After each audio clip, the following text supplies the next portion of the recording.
Et pour l'invité de Smart Impact avec nous, en visioconférence, Delphine Smag, bonjour. Vous êtes donc en charge du développement durable chez McDo France. Vous êtes également administratif de la Fondation Ronald McDonald. Alors, vous affichez cet objectif de réduction de 35% de vos émissions de gaz à effet de serre d'ici 2030. Avec quelles actions prioritaires, quels leviers ? Alors, pour atteindre effectivement cette ambition de moins 35% d'émissions de gaz à effet de serre d'ici 2030, nous avons renforcé notre feuille de route environnementale autour de 4 grands engagements. Le premier, c'est le zéro plastique pour nos emballages à usage unique. Alors, nous supprimons petit à petit, progressivement, l'ensemble du plastique dans les emballages que nous proposons à nos clients. Deuxième engagement important, le zéro diesel pour toute notre flotte logistique d'ici 2025. Le troisième engagement, c'est le déploiement du tri sélectif dans l'ensemble des restaurants en 3 ans. Et enfin, le quatrième engagement, très important lui aussi, c'est la réduction de notre impact environnemental lié, je dirais, aux filières agricoles. Et pour ça, on a une feuille de route très ambitieuse avec nos partenaires agricoles que nous menons depuis plusieurs années maintenant. Alors effectivement, parce que c'est vrai que qui dit fast-food dit consommation de viande de bœuf, et c'est vrai que la viande de bœuf est souvent montrée du doigt pour son impact environnemental. Comment vous gérez cette contradiction apparente en tout cas ? Alors effectivement, c'est important de travailler notamment avec la filière bovine pour réduire les émissions de gaz à effet de serre sur cette filière-là en particulier. Donc nous avons démarré dès 2009 avec l'ensemble de nos partenaires agricoles en lançant une grande concertation pour, je dirais, ne pas imposer de nouveaux cahiers des charges environnementaux, mais bien co-construire avec l'ensemble des filières des solutions innovantes. Donc il a fallu identifier des solutions, les tester, et elles sont en cours de déploiement. Et pour illustrer par exemple sur la filière bovine, nous avons développé un outil qui s'appelle Cap2R qui permet justement à nos partenaires je dirais éleveurs d'utiliser cet outil pour calculer l'empreinte environnementale et justement appliquer des bonnes pratiques pour réduire les émissions de gaz à effet de serre. Ça suppose aussi de sourcer de la viande française ? Oui, bien sûr. Alors, il faut savoir que chez McDonald's, nous avons plus de 75% de nos approvisionnements qui sont issus des filières agricoles françaises. On achète chaque année près de 800 millions d'euros d'achats d'origine France. Donc, effectivement, c'est un travail que nous menons avec nos partenaires agricoles français. Et lorsque nous avons aussi des partenaires européens, ils sont bien évidemment soumis aux mêmes exigences de nos cahiers des charges. Alors, vous avez annoncé le 31 mars dernier que vous ne vendrez plus de boissons dans des bouteilles plastiques dans vos restaurants. Juste pour se rendre compte, ça représente combien de bouteilles par an, ça ? C'est à peu près 75 millions de bouteilles par an qui sont remis à nos clients chaque année. Donc, c'est vrai que ça rentre, je dirais, dans notre feuille de route zéro plastique. Nous sommes bien évidemment attachés à supprimer le plastique de nos emballages, je dirais en propre chez McDonald's. Donc tout ce que vous avez et qui accompagne les repas, donc les gobelets salades, les gobelets glaces, etc. Et puis pour aller plus loin, nous avons décidé aussi de nous attaquer aux bouteilles en plastique. Ce sera une première mondiale. Donc avec une solution innovante qui est en cours de test pour supprimer la totalité du plastique chez McDonald's. Alors vous le testez dans certains restaurants, c'est ça en ce moment ? Comment réagissent les clients face à ce test ? D'ailleurs, c'est quoi l'alternative ? Alors, la solution qui remplacera la bouteille en plastique est en test effectivement dans quelques restaurants et l'adhésion de nos clients est pour le moment très forte puisqu'on a 9 clients sur 10 aujourd'hui qui valident cette solution. Il est un peu trop tôt pour la décrire car c'est encore en test et ça risque encore de bouger d'ici là. Mais ce que je peux vous dire, c'est que ce sera une offre d'eau qui sera beaucoup plus variée qu'avant, qui sera plus généreuse pour répondre aux goûts de chacun et surtout, ce sera la fin de la bouteille en plastique. Quand vous dites première mondiale, ça veut dire que c'est McDo France qui le teste pour la marque au niveau mondial ? Alors pour le moment, c'est une initiative française. Ouais. Donc, nous testons ça dans effectivement une vingtaine de restaurants en France. Et puis après, on verra si cette initiative s'exporte.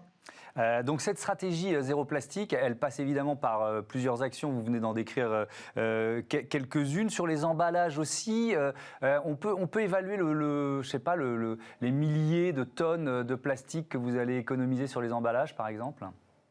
Oui, alors au total, hein, quand on regarde, je dirais, la suppression du plastique dans nos emballages, dans nos jouets aussi, puisque c'était une initiative que nous avons menée pendant plusieurs années et qui est effective maintenant depuis février cette année, plus la bouteille en plastique, on va éliminer à peu près 10 000 tonnes de plastique par an. Donc ça comporte les emballages plastiques qui sont supprimés petit à petit et ce sera terminé cette année. On est aujourd'hui à plus de 97% de nos emballages qui sont déjà en papier carton. Il nous reste quelques références encore à substituer, mais ce sera terminé d'ici cette année. Les jouets en plastique qui ont été supprimés depuis février et là la bouteille. Donc au final 10 000 tonnes par an. Alors les jouets plastiques justement, par quoi ils sont remplacés ? Alors, ils sont remplacés par des jouets maintenant qui sont en papier, en carton qui ont gardé toute leur ludicité aussi. C'était important de rester, je dirais, ludique et attractif pour les consommateurs. Et puis, ce sont des jouets qui ne sont plus en plastique. Et puis, nous avons aussi l'alternative des livres, hein, puisque depuis 2015, nous proposons dans nos menus Happy Meal un livre ou un jouet. Donc, beaucoup de nos clients aujourd'hui choisissent le livre. Et pour ceux qui continuent de choisir le jouet, eh bien, ils seront maintenant en papier, en carton ou en fibre moulée.